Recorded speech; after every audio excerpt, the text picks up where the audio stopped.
नवंबर 2021 में $2.9 ट्रिलियन का बिजनेस करने वाली क्रिप्टो करेंसी को इस वक्त बदतरीन गिरावट का सामना है और आलमी मार्केट में इसका हुजूम $1 ट्रिलियन से गिर चुका है। इस बदतरीन उतार चढ़ाव के बावजूद क्रिप्टो करेंसी से मुंसलिक लोग इसे मुस्तकबिल की करेंसी के तौर पर देखते हैं। पहले तो हमें ये एक्सेप्ट करना पड़ेगा कि क्रिप्टो करेंसी एक रियलिटी है। क्रिप्टो करेंसी है क्या? क्रिप्टो करेंसी एक वर्चुअल करेंसी है। अगर आप क्रिप्टो करेंसी ट्रेड करना चाह रहे हैं, ठीक है, बाइनेंस या कोई क्रिप्टो जो मुख्तलिफ क्रिप्टो एक्सचेंजेस हैं, इन पे वॉलेट्स इस्तेमाल करके इस पे ट्रेडिंग शुरू कर देते हैं।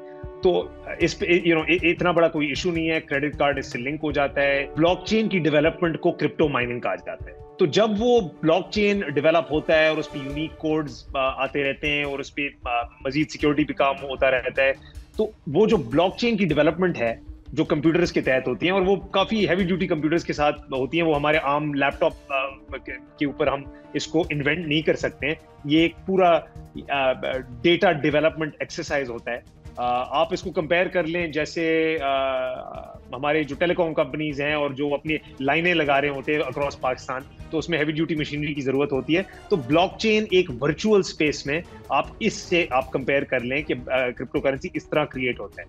तो अगर ब्लॉकचेन में एक छोटी मोटी भी इधर उधर की चीज मैच नहीं करती, तो वो क्रिप्टो करेंसी वो बिल्कुल टूट जाता है और वो ब्रेक कर जाता है और उसमें फिर इन्वेस्टमेंट और ट्रेडिंग नहीं हो सकती, वो एक्सचेंज पर डाला नहीं जा सकता। तो ब्लॉकचेन डेवलपमेंट जो है वो क्रिप्टो माइनिंग कहलाता है। क्रिप्टो करेंसी का इस्तेमाल मनी लॉन्ड्रिंग और दीगर गैर कानूनी कामों के हवाले से भी होता है, मगर दुनिया में इस सब को रोकने का भी तरीकाकार मौजूद है। पैरेलल इकोनॉमी और एक पैरेलल चैनल के थ्रू क्रिप्टो करेंसी की ट्रेडिंग हो रही है और उसकी एक मार्केट क्रिएट हो गई है जिसमें वेरियस मनी लॉन्ड्रिंग और टेररिज्म फाइनेंसिंग के रिस्क हैं। पूरी दुनिया में जो क्रिप्टो करेंसी से रिलेटेड लॉज हैं और रेगुलेशंस हैं, उसमें एक कॉमनैलिटी है, और कॉमनैलिटी ये है कि उसमें जो एंटी मनी लॉन्ड्रिंग और काउंटर ऑफ टेररिज्म फाइनेंसिंग के रूल्स एंड रेगुलेशंस जो उन ममालिक में इस्तेमाल किए जाते हैं, वो क्रिप्टो करेंसी की यूज और ट्रेडिंग पे अप्लाई हो जाते हैं। तो इसका मैं एग्जांपल आपको एक मजीद दे देता हूँ कि फर्ज करें एक एक्सचेंज है जिसमें क्रिप्टो करेंसी की ट्रेडिंग हो रही है। नंबर वन तो एक्सचेंज क्योंकि रेगुलेटेड होता है, आप कनाडा की मिसाल ले लें या सिंगापुर की मिसाल ले लें, तो उस एक्सचेंज में जब कस्टमर आके ज्वाइन करता है क्रिप्टो करेंसी ट्रेडिंग के लिए, तो उसकी एनहांस्ड ड्यू डिलिजेंस की जाती है। तो वो पार्टिसिपेट भी नहीं कर सकता और वो ट्रेड भी नहीं कर सकता जब तक कि उसके पास बैंक अकाउंट ना हो, जब तक कि उसके पास आईडी वेरिफिकेशन ना हो। तो वो ऑटोमेटिकली एक टैक्स नेट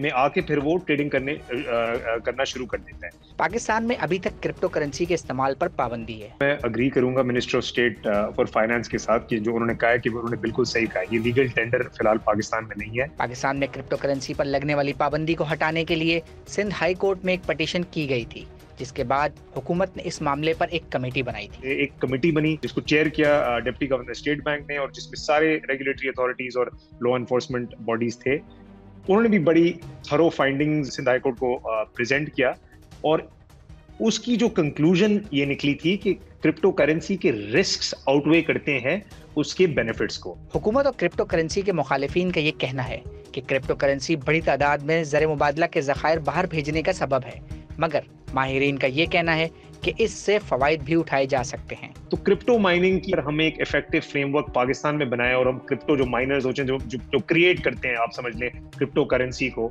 और उनको फिर क्रिप्टो फ्रेमवर्क से बेनिफिट्स मिलते हैं, अगर उनके लिए हम इंसेंटिव एक शुरू कर दें तो एटलीस्ट ये एक फॉरेक्स इनफ्लो आ सकती है।